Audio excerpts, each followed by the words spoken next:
Buenos días.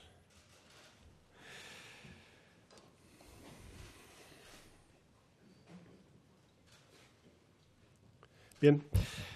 Bueno, gracias a los medios de comunicación por atender esta comparecencia de un Consejo de Ministros extraordinario al que el Gobierno da una gran importancia porque vamos a anunciar un nuevo paquete de ayudas, de medidas, para extenderlas hasta el 31 de diciembre del presente año en respuesta a la crisis energética provocada por la guerra de Putin en Ucrania.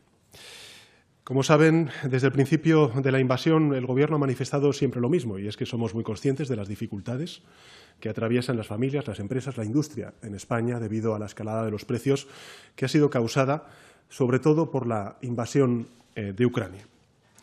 Y precisamente por eso quiero, en primer lugar, recordar que aprobamos hace 3 meses un primer plan de respuestas a las consecuencias económicas y sociales de la guerra, unas medidas que fueron acordadas con los sectores afectados, con los agentes sociales, con las distintas formaciones políticas que lograron convalidar y respaldar ese importante Real Decreto Ley en las Cortes Generales y que, a la postre, lo que nos han permitido es amortiguar de alguna forma los efectos de una crisis inflacionista que tiene un alcance internacional.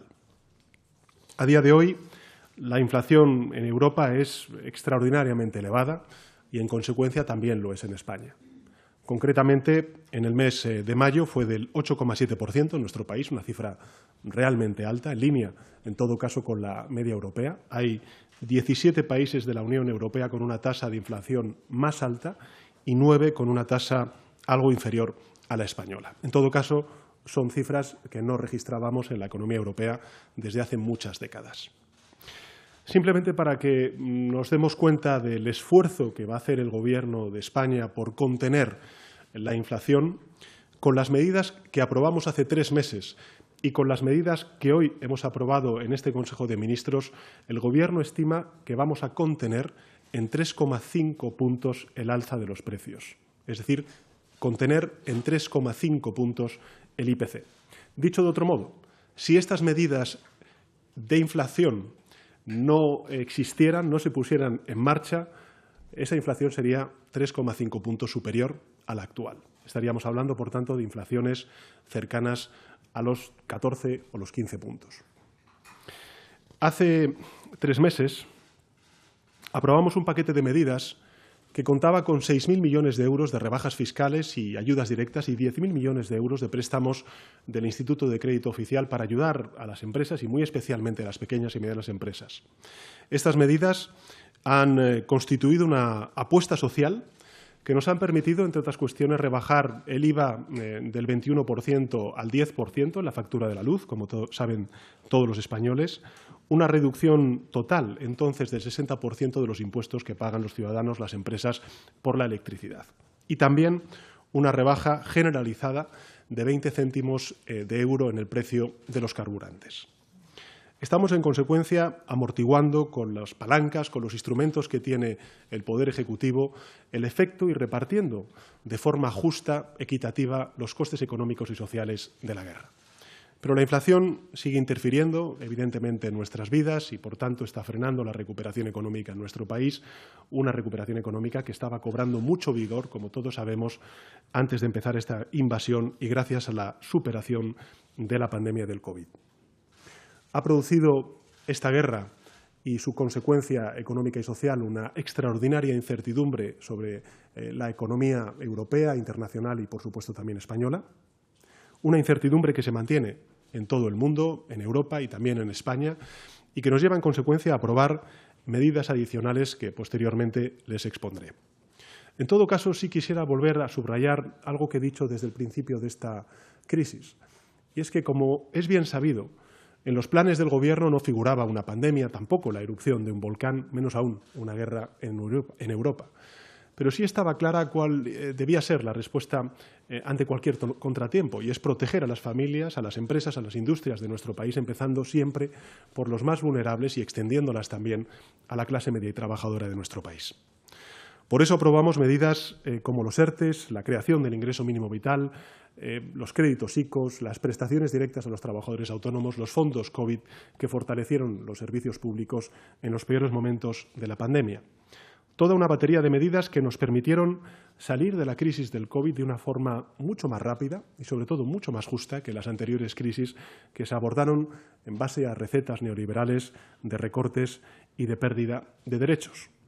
Y, por tanto, lo que quiero decir es que este es el mismo Gobierno que hizo frente a la crisis del COVID, es el mismo Gobierno que aprobó la reforma laboral, que ha creado en nuestro país más empleo, pero además de mayor calidad. Hoy el número de afiliados a la Seguridad Social en nuestro país supera los 20.400.000 y el número de parados está por debajo de los 3 millones. Cifras que, saben ustedes, son cifras desconocidas desde el año 2008, es decir, desde antes incluso de la crisis financiera. Esto sería imposible hoy si durante la pandemia los 3,5 millones de trabajadores y trabajadoras no hubieran sido protegidos con los esquemas de ERTEs que pusimos en marcha desde el Gobierno de España y con el acuerdo de los agentes sociales. Todo eso se hubieran convertido en despidos. O si las pequeñas y medianas empresas, fundamentalmente, no hubieran recibido un importante volumen de ayudas que ha posibilitado su supervivencia en los momentos más difíciles de la pandemia. Este es el mismo Gobierno que también luchó porque Europa diera una respuesta a la altura de la envergadura del desafío del COVID-19, consiguiendo unos fondos europeos que hoy ya están ayudando a miles y miles de empresas de nuestro país para ser más competitivas en el futuro. También para reindustrializar nuestro país, atrayendo inversiones en la transición ecológica y la transformación digital. Por poner ejemplos precisos que han sido anunciados hace escasas semanas, sin estos fondos europeos, sin los proyectos estratégicos que estamos poniendo en marcha desde el Gobierno con el concurso del sector privado, habrían sido imposibles proyectos tan importantes para el sector de la automoción, fundamental en nuestro país, donde se van a instalar gigafactorías en la ciudad de Sagunto, de la Comunitat Valenciana o también en la región de Extremadura. Y habría sido mucho más difícil que empresas como Ford hubiesen elegido España para la producción de su vehículo eléctrico. Y este es el mismo Gobierno que, junto con el Gobierno de Portugal, ha defendido en Europa una reforma que yo calificaría de justa de nuestro mercado energético, que deje atrás un modelo trasnochado de fijación de precios, donde se acopla la evolución del precio del gas al precio de la electricidad. Y es el mismo Gobierno que, entre tanto, hasta que logremos esa reforma que ya ha sido anunciada por la presidenta de la Comisión Europea, ha logrado, junto con Portugal, que Europa aprobara un mecanismo excepcional para que la península ibérica amortiguara todo el año el impacto de la subida de los precios energéticos. Y gracias precisamente a este acuerdo, validado por la Comisión Europea entre el Gobierno de España y el Gobierno de Portugal, el precio mayorista está ahora mismo en nuestro país entre un 40 y un 50% más barato que en las principales economías de Europa.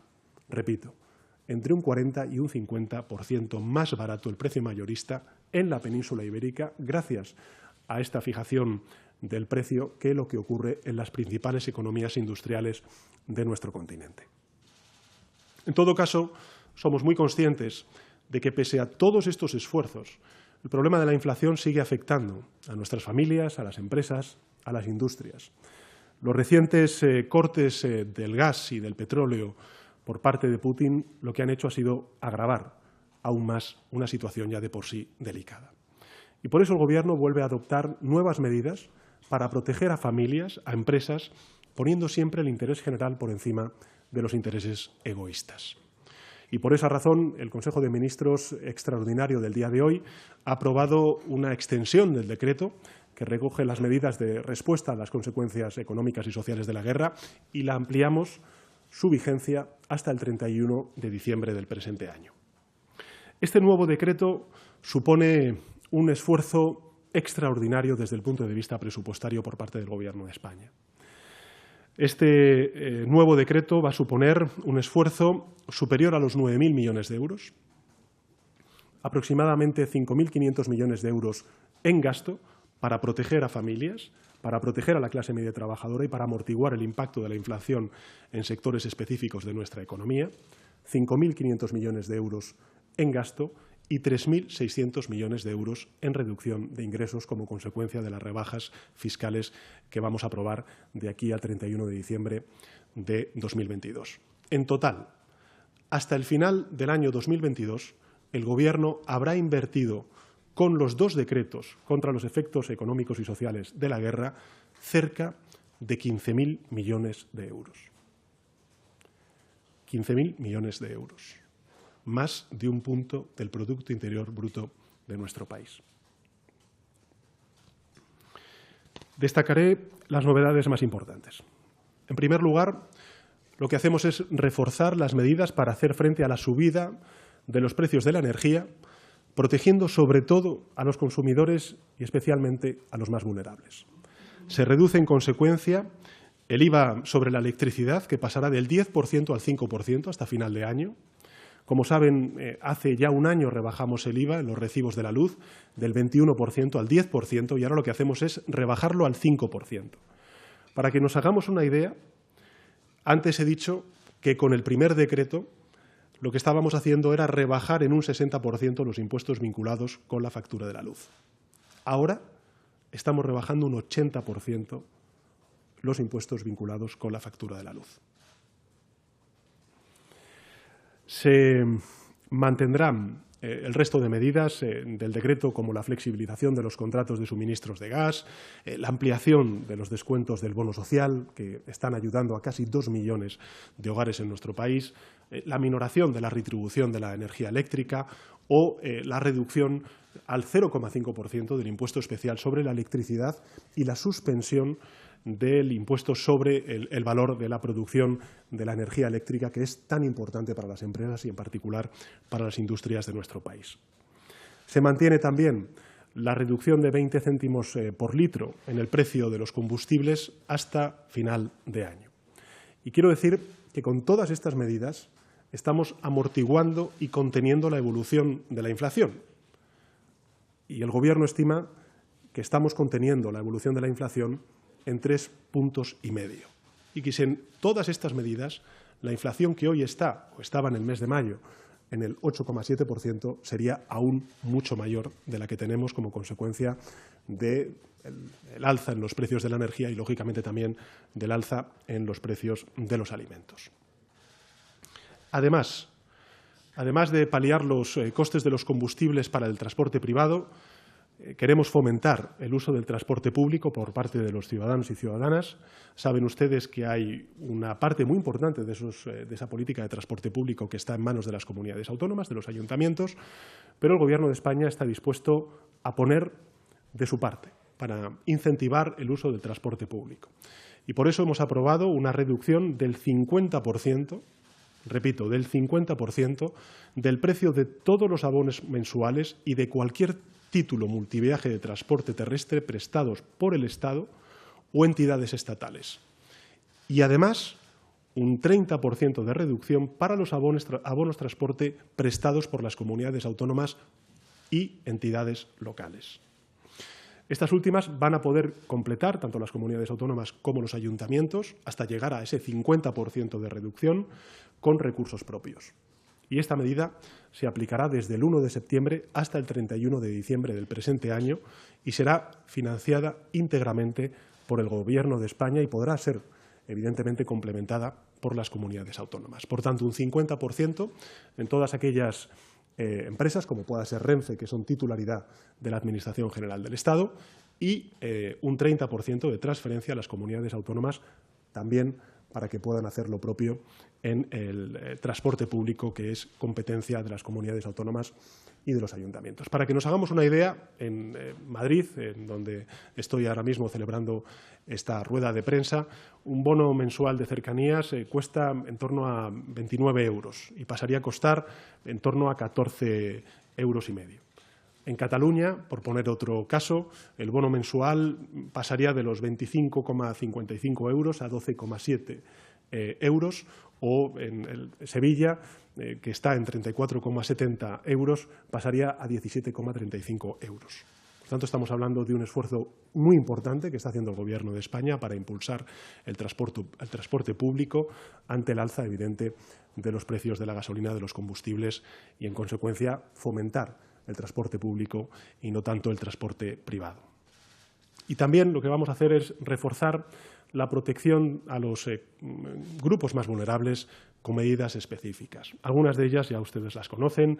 Vamos a mantener el ingreso mínimo vital, su incremento en el 15%, que fue aprobado en el primer Real Decreto Ley, la prohibición de la suspensión en el suministro de energía eléctrica, de gas y de agua para consumidores vulnerables, el tope a la subida de los alquileres, y también lo que vamos a hacer es mantener que el aumento de los costes energéticos no pueda constituir causa objetiva de despido en aquellas empresas que reciban algún tipo de ayuda por parte de la Administración General del Estado. Y hoy daremos un paso más en esa dirección y también quiero anunciarles una medida muy importante, y es que vamos a aumentar en un 15% las pensiones de jubilación e invalidez no contributivas. Un 15% de aumento de las pensiones de jubilación e invalidez no contributivas. Estamos hablando de un aumento de 60 euros al mes para las pensiones no contributivas, es decir, 360 euros de aquí a final de año.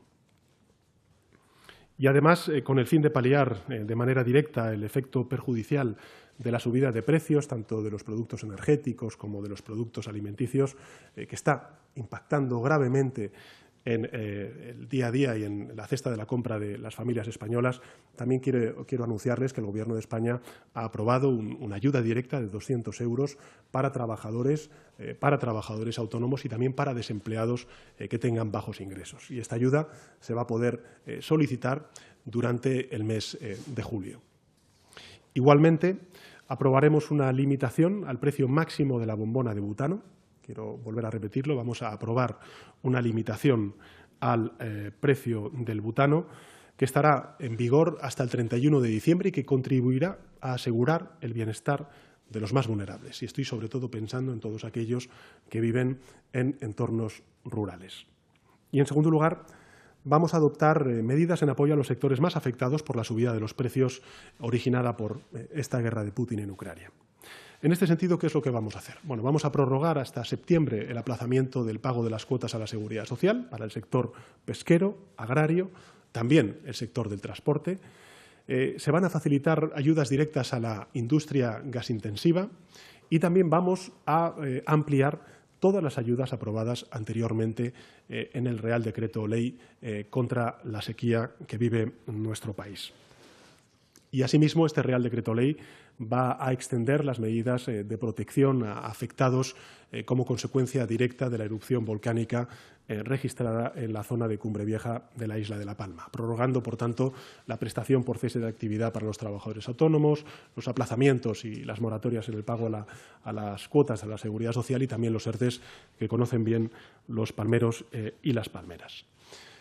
Esta norma también servirá para prorrogar el tipo reducido del 4% en el IVA para las mascarillas quirúrgicas hasta el fin de año. Recordemos que aún seguimos sufriendo una pandemia, a fin de facilitar, en consecuencia, el acceso por parte de la población a este tipo de mascarillas quirúrgicas.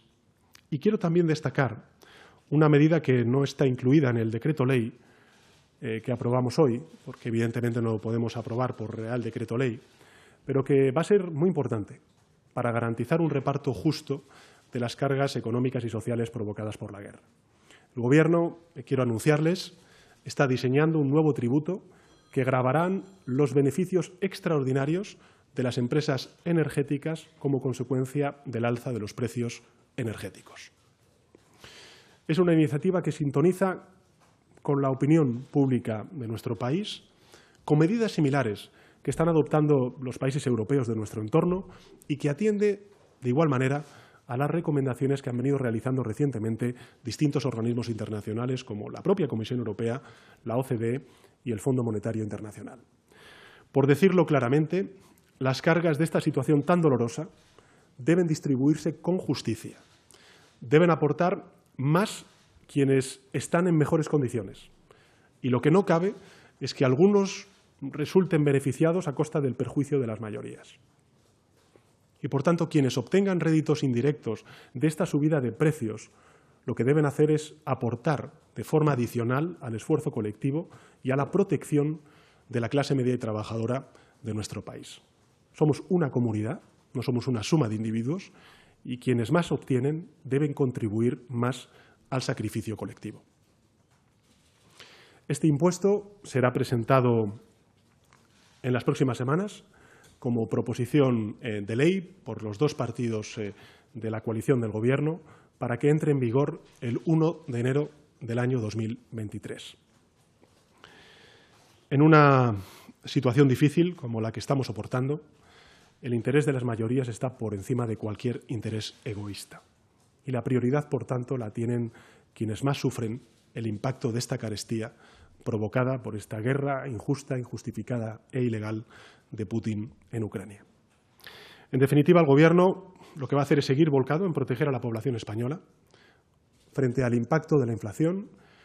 Va a mantener a la vez el rumbo de transformación y de modernización de nuestra economía gracias a los fondos europeos. Estoy pensando, por ejemplo, en la autonomía energética, en la independencia energética que necesita Europa, evidentemente también España, en una apuesta decidida por el autoconsumo, por la eficiencia energética, también por las energías renovables, y a ese respecto estamos destinando más de un 40% de los fondos provenientes de los fondos europeos Next Generation de la Unión Europea. Dicho de otra manera, vamos a seguir la hoja de ruta del Plan de Recuperación, Transformación y Resiliencia que nos va a permitir ganar en autonomía estratégica y, por tanto, en independencia energética también en nuestro país.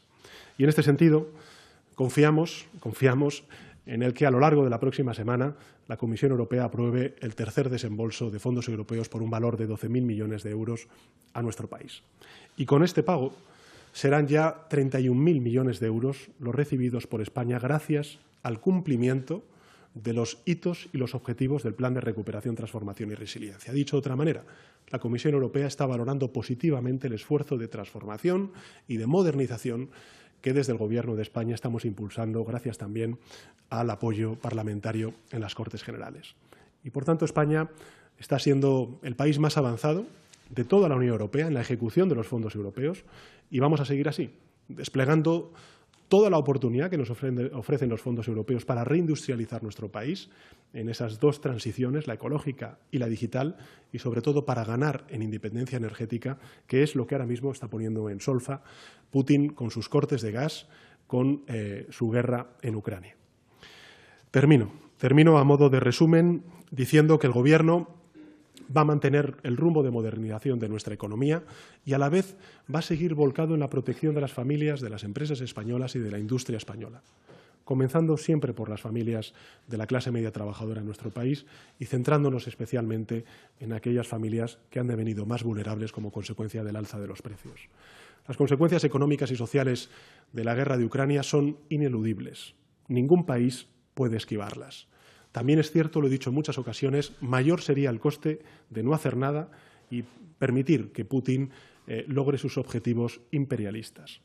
Pero desde nuestro punto de vista, sí es posible amortiguar al máximo sus efectos, los efectos económicos y sociales de esta guerra y, sobre todo, hacer que esos efectos económicos y sociales de la guerra se repartan de una manera justa, sobre todo en beneficio de aquellos que más sufren y en perjuicio de aquellos que obtienen beneficios absolutamente injustificados como consecuencia del alza de los precios de la energía.